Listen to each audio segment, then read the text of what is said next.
Good day, everyone. This is Dennis Kinikitu Ipon, a second-year student taking up a Bachelor of Secondary Education, major in Social Studies from Negros Oriental State University, Shatun Campus. For today's video, we are going to tackle the uses of ICT policies in the teaching and learning environment. But before we start, let me ask you, so what are the uses of ICT in education? The appearance of new technologies in our day-to-day has made it possible for the use of ICT in education to increase considerably in recent years.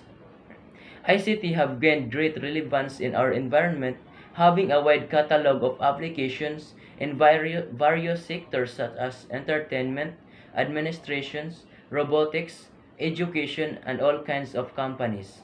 Specifically in this blog article, we would like to analyze the impact of the use of ICT in education, and we will begin by understanding the term ICT.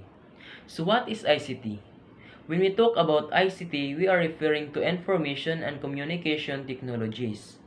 If we had to define the term, surely we would do it as a set of techniques and devices based on new technological tools and the different supports and channels of information and communication. To this, we could add the process of obtaining, storing, processing, and transmitting information digitally. Information can come in many forms such as sound, video, text, and images.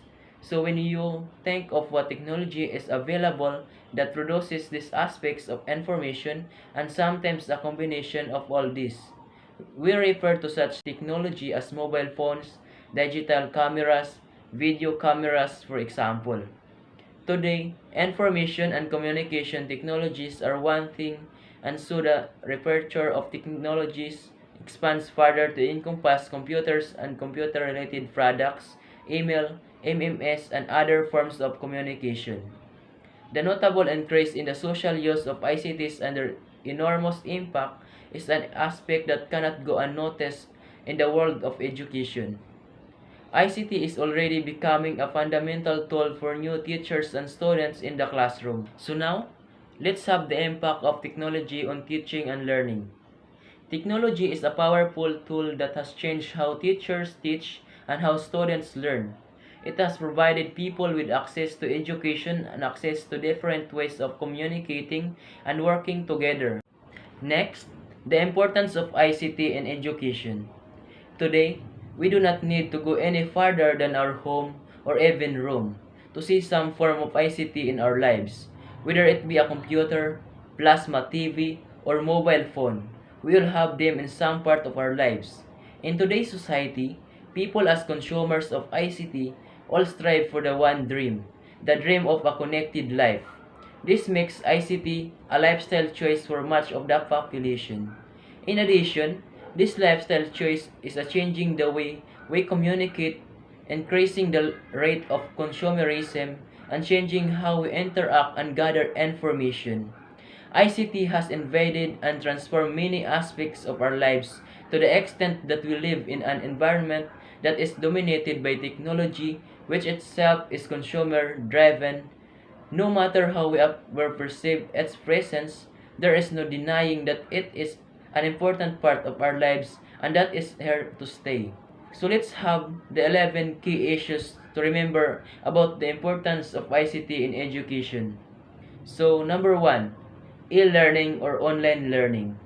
The presence of ICT in education allow for new ways of learning for students and teachers. E-learning or online learning is becoming increasingly popular and with various unprecedented events taking place in our lives. This does not only open opportunities for schools to ensure that students have access to curriculum materials whilst in the classroom, but also allows them to ensure students outside the classroom, such as at home or even in hospitals. Number 2, ICT brings inclusion. The ICT in education is SARA's target students in the classroom can all learn from the curriculum material. Students with special needs are no longer at a disadvantage as they have the access to essential material, and special ICT tools can be used by students to make use of ICT for their own educational needs. Despite this, it opens up new issues related to the digital divide and provides access to ICT tools and resources for those who are less fortunate. Number 3. ICT promotes higher order thinking skills. One of the key skills for the 21st century includes evaluating, planning, monitoring, and reflecting, to name a few. The effective use of ICT in education demands skills such as explaining and justifying the use of ICT in producing solutions to problems. Students need to discuss, test, and conjecture the various strategies that will use. Number 4. ICT enhances subject learning. It is well known these days that the use of ICT in education adds a lot of value to key learning areas like literacy and numeracy. Number 5. ICT use develop ICT literacy and ICT capability. Both are 21st century skills that are best developed and whilst ICT remains transparent in the background of subject learning. The best way to develop ICT capability is to provide them with meaningful activities embedded for purposeful subject-related contexts. Sixth, ICT use encourage collaboration. You just have to put a laptop, an iPad, or computer in the classroom to understand how this works. ICT naturally brings children together where they can talk and discuss what they are doing for their work, and this in turn opens up avenues for communication, thus leading to language development. Number 7. ICT use motivate learnings. Society's demands for new technologies have not left out children and their needs. Children are fascinated with technology and it encourages and motivates them to learn in the classroom. Number 8. ICT in education improves engagement and knowledge retention. When ICT is integrated into lesson, students become more engaged in their work. This is because technology provides different opportunities to make it more fun in terms of teaching the same thing in different ways. As a consequence of this increased engagement, it is said that they will be able to retain knowledge more effectively and efficiently. Number 9. ICT use allows for effective differentiation instruction with technology. We all learn differently at different rates and styles, and technology provides opportunities for this to occur. Number 10. ICT integration is a key part of the national curriculum. The integration of digital technologies or ICT is a significant part of the Australian curriculum, for example, and this is the trend that many global governments are taking up as they begin to see the significance of ICT in education. And lastly, number 11, we live in a knowledge economy. This is an economy where it is vital to have the ability to produce and use information effectively.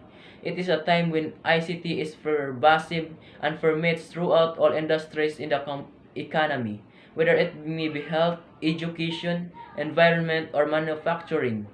The significance of ICT in the Australian economy was emphasized in the recent article by Alan Peterson, CEO of the Australian Computer Society, in his statement that the ICT industry now rivals mining in terms of the contribution to the economy. ICTs will continue to be a significant part of our future as it connects themselves to more and more parts of our lives.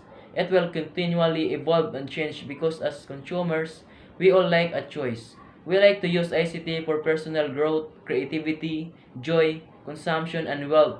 Importance of students engaging with ICT. It is important for students to engage with ICT so that, first, they will learn 21st century skills and develop their ICT capability and ICT literacy. Second, it improves their attainment levels. Third, prepares them for an integrated society dominated by ICT developments.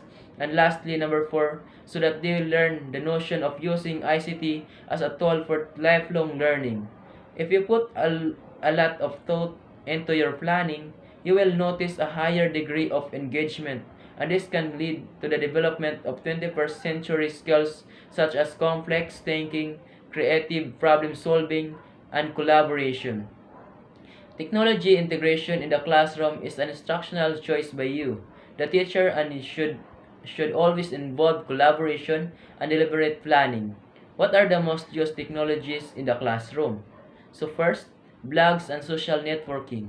This has the possibility of creating work groups when students expose or discuss different topics, publish content related to the subjects, etc. Second, planning through tools. Calendars and task managers are very useful to schedule exams, deliveries, creating workflows, and etc. And third, data storage in the cloud. It allows us the possibility of working collaboratively, accessing from any device and any place. Some of the tools that use this technology are Office packages, storage, and etc. And lastly, digital whiteboards and interactive tables. Whiteboards allow projecting and controlling images from a computer, making notes and comments, and saving and or sending the screen by email. Then, ICT policy. National ICT policy exploits information and communication technologies to further the national economic and social goals. It matches the economic and social environment in which it is to be implemented. ICT policies differ from country to country depending upon national priorities, the country's level of development, the extent of ICT infrastructure, geography, and demographics, and the extent of regional integration. Some common principles guide all good ICT policies. In conclusion, technology is an effective tool that can make education more meaningful and engaging for teachers and students alike. That's the end of my report. But before I end, let me leave you a quote by David Warlick. It says that we need technologies in every classroom and in every student and teacher's hand, because it is the pen and paper of our time, and it is the lens through which we experience much of our world. Thank you for listening, everyone, and the continuation of this topic would be discussed by my groupmate. God bless.